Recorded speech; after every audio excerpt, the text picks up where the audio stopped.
বিসমিল্লাহির রহমানির রহিম। আসসালামু আলাইকুম ওয়া রাহমাতুল্লাহ। তো আমি এখন ডিব্বা নিয়া পুষ্কুনি থেকে পানি নিলাম। এখন সেই পানি নিয়া বিলের দিকে রওনা দিচ্ছি। এটা একটি সুপারি বাগান। সুপারি বাগানের মধ্য দিয়ে পথ যাওয়ার জন্য সেই পথ ধরে আমি পানি নিয়ে বিলে যাচ্ছি। তো এই হলো নারিকেল গাছের নিচ দিয়া সরিষা ক্ষেতের কিনারা দিয়ে জমির আইল দিয়ে রওনা দিলাম পানি নিয়ে। এগুলো হলো মূলা এবং এই পাশে আছে ডাল ক্ষেত।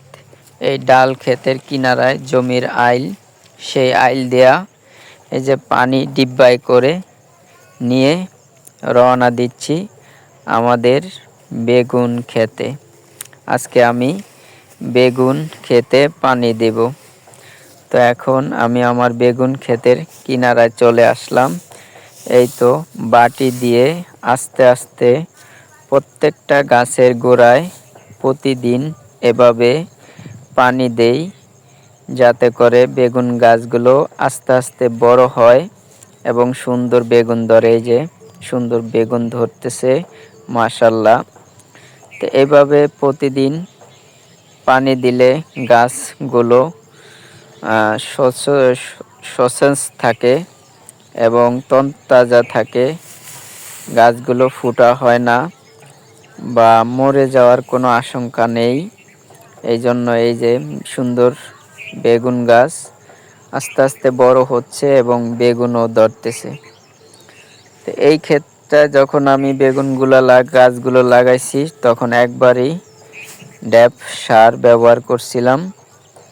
তো পরবর্তীতে আর কোনো সার দেই নাই। এই যে আমাদের টমেটো, মাশাআল্লাহ। তো আমার আব্বাও আসছে, আমি পানি দিতেছি আর দেখতেছি।